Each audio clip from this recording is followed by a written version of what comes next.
Have you ever wondered why Godwin the Golden died, though only in spirit, on the night of the Black Knives? Or why it is that Godfrey, Elden Lord, is tarnished? Elden Ring is full of events that seem as though the significance is somehow lost on the viewer, even after the lore is known. However, these events and more make perfect sense when Elden Ring is viewed as a mythologization of the shift from the Ptolemaic cosmos to the Copernican cosmos. The Copernican revolution, or heliocentrism, occurred at the beginning of the modern age. Initially, the evidence was hardly any better than the evidence for the Ptolemaic system, which had originated in Greece around 1500 years earlier. Eventually, though, Kepler and Newton's discoveries made it obvious that a heliocentric model was the correct one, and the Ptolemaic system is now primarily useful insofar as it can be poked fun at in first-year Western Civ classes. Even modern astrologists prefer a cosmos which takes advantage of the more recently discovered planets such as Neptune, Uranus, and Pluto to divide up attributes between the planets in a manner that makes more sense to the modern mind. It might seem odd, then, to claim that this outdated cosmology is at all relevant to Elden Ring. Sure, Elden Ring has a medieval aesthetic, uses King James English, and talks about gods and even Empyreans, but it seems like a bit of a stretch that a cosmological view would have much explaining power. However, as I will show over the course of this video, this interpretation is uncannily useful. We will start at the beginning. The killing of the spirit of Godwin the Golden during the Night of the Black Knives by Rani the Witch. Gold is of course the metal of soul. The event therefore is reminiscent of the murder of the Norse sun god Balder by the trickster god Loki. While this was likely the inspiration behind the event, it does not explain why this would be the inciting incident of Elden Ring. In Norse mythology, the event doesn't trigger any sort of war, and it certainly doesn't end by Balder becoming a god of death. However, if one considers the change in the cosmos caused by the Copernican revolution, the event makes perfect sense. When heliocentrism was adopted, this obviously put the sun at the center. This made it so that it was no longer a wandering star. It became stagnant. But in the Ptolemaic system, the planets did not move about simply as a result of their being pulled by natural forces of gravity. It was believed that their movement was the result of the planets longing for the unmoved mover. For a planet to be stagnant, then, must mean that though it remained alive in body, it had died in soul. This removes soul's influence from the cosmos, which makes it so that Godwin's body is ultimately used by other powers. But it is not only soul that has an impact on the lands between. First is the Earth itself, Tellus, the sublunary realm. The two factions which depict the sublunary are Volcano Manor and Godric's Stormvale. Volcano Manor is the land of one whom has given himself to the god-devouring serpent. Consequently, his realm has fallen into heinous blasphemies. The serpents and magma worms are meant to evoke thoughts of demons, who are traditionally depicted as reptiles cursed to crawl on the earth. The magma worm's description even makes this explicit. While Volcano Manor represents the demons under the moon, Godric shows how human works can go terribly wrong. In Stormvale, we bear witness to the horrors of grafting. Like Victor Frankenstein, Godric is one who has applied human reason to that which it ought never to have been applied to. Also, like Frankenstein, between Dragon Communion and Godwin's face in the depths, one has the impression that grafting is not the result of merely human genius. Unlike Frankenstein, however, Godric never realizes that he has gone too far.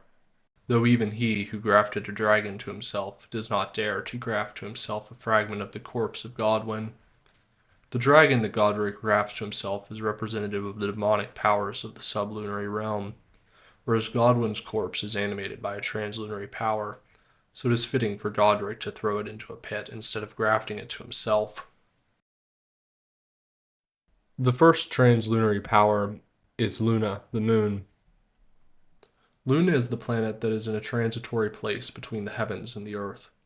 It is fitting then that it should wax and wane, while the other planets, which are fully in the heavens, do not. In Elden Ring, Luna is represented by Rani the Witch and Renala of Raya Lucaria. While Renala is loyal to the Golden Order through Radagon, even after Radagon has abandoned her, even though it drives her to lunacy, Rani has gone to great lengths to cut herself off from the greater will. That is to say that Renala of the full moon represents the side of the moon which is in the heavens, while Rani is associated with the dark moon, the half of her orb that is turned towards us and shares our curse, where dwells an accursed people full of pride and lust. In order to fully separate herself from the greater will, Rani must obtain the Finger Slayer blade from the underground cities. The Nox who inhabit these cities are representative of Mercury. This is shown most obviously in the silver cheers, which are literally made of quicksilver, Mercury's metal. It is also shown in their opposition to the Golden Order. Through their use of the two fingers to communicate with the greater will, the Golden Order has rejected Mercury, the god of language. It is fitting then that the two would come into conflict, with the Golden Order banishing the Nox underground, and the Nox then attempting to create a lord of their own. This also makes it incredibly clear why the Nox would be the ones to build the Finger Slayer blade. The two fingers, with their bizarre method of communication, are the exact opposite of actual language. Sure, the finger readers speak the regular language, but this is only for practical purposes. The Golden Order insists that the greater will could not possibly speak through language, but instead must speak through the fingers. The Nox reject this and build the Finger Slayer blade. Unlike Rani, the Nox may not necessarily have wanted to divorce themselves from the greater will. Perhaps their giant people sitting on chairs were meant to become the vessels through which the greater will would speak.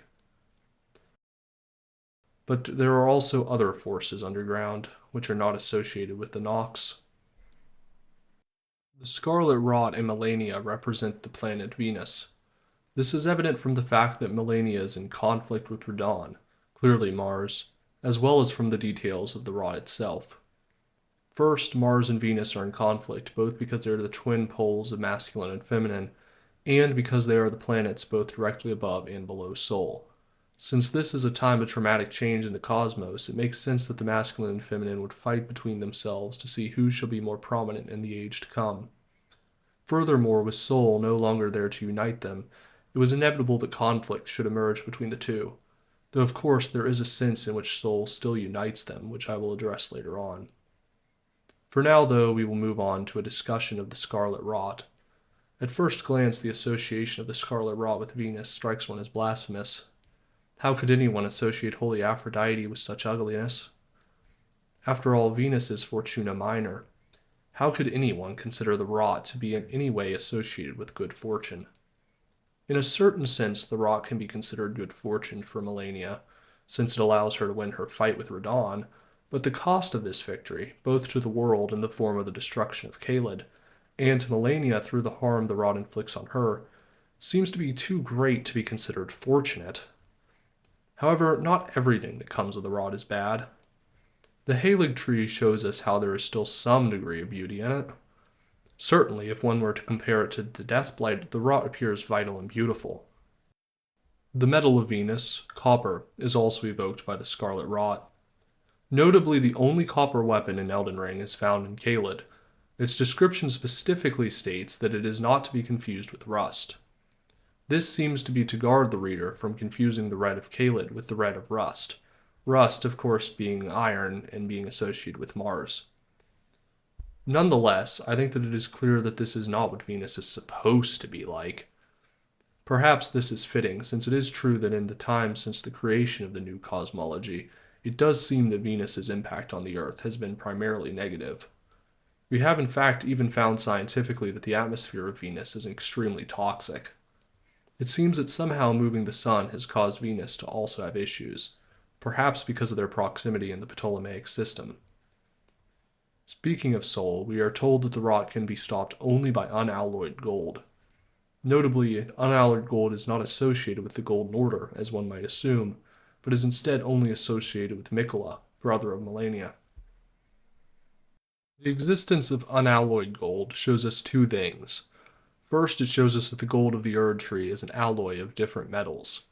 This guards us from thinking that the Erd tree is meant to represent Sol, when in reality, as I will go into later, it is actually an alloy made up of many different planets. Unalloyed gold also shows us that Miquella is associated with Sol. If Rani's Knight of the Black Knives represents the proving of a heliocentric model, the Miquella and Melania represent the impact that Copernican models had on the cosmos before the model had been proven. The Omen brothers also work into this by representing the epicycles, deference, and all the other ugly things the Ptolemaic system had to use to explain retrograde motion. That both Miquella and Melania represent the beginning of heliocentric models is evident in the fact that they were both born stagnant. Miquella in the sense that he cannot age, and Melania with the scarlet rot, which is always associated with stagnancy in the game. In spite of this stagnancy, though, Miquella is able to capture the good parts of Soul's character fairly well. Soul is associated with liberality, the medieval meaning of which I don't have time to get into, but the Halig tree clearly shows this in the way that it provides a home for Albinaurics and the like. As I've said before, Miquella is also able to stop the spread of the scarlet rot, which is similar to the sun's disinfecting ability, which has been known in one sense or another since time immemorial.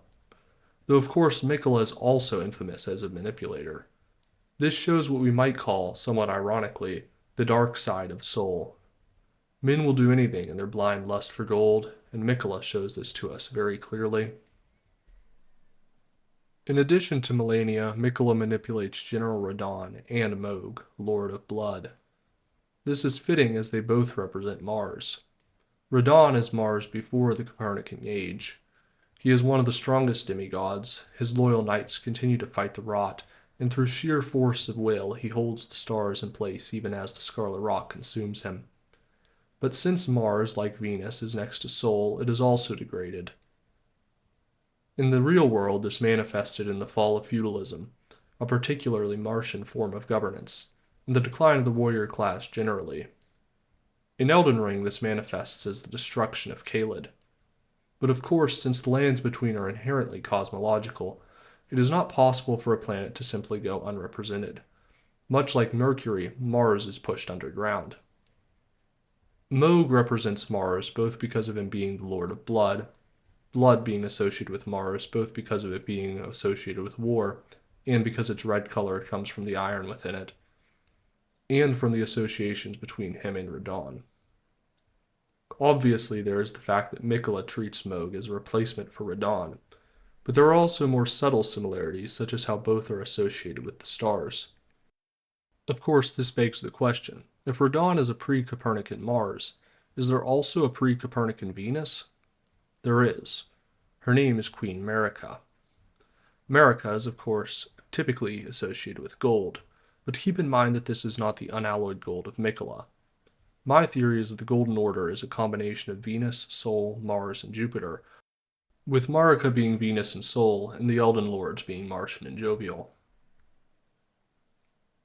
As Elden Lords, Godfrey and Radagon represent the jovial king, a king at the height of his power, magnanimous and just, one who rules over a land at a time after the necessary cruelty needed to establish a kingdom has already been done, and before that kingdom has fallen to decadence. This, of course, is precisely the time in which Godfrey rules the lands between. His aesthetics are also jovial, the lion especially. Radagon's marriage to Lady Renala is another jovial event, since it brings peace through diplomacy instead of war. That the marriage comes about because of Radagon's use of the Church of Absolution is also jovial imagery, Jove being the god of wrath ended and woes mended, of winter past and guilt forgiven. But eventually the kingdom starts to fall, and so Godfrey loses his grace and becomes the martial tarnished Horalu.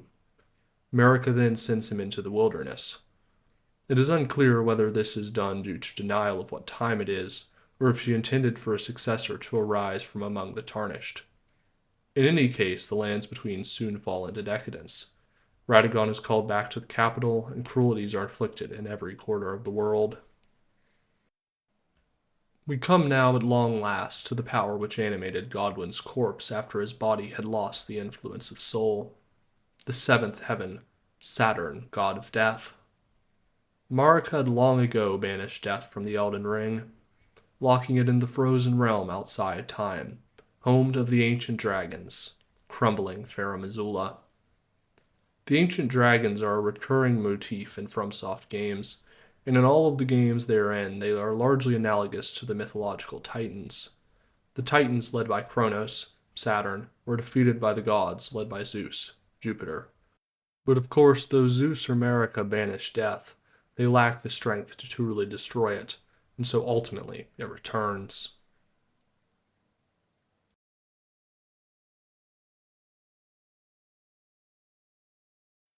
The inspiration for this video primarily came from the book Planet Narnia by Michael Ward. If you're interested in learning more about the medieval planets, I would recommend reading it, or just the chapter entitled The Heavens in C.S. Lewis's The Discarded Image. Also, please let me know in the comments if you think I missed something that supports or discredits this theory. I try to make a new video every month, so make sure to subscribe so you don't miss future videos. Thanks for watching.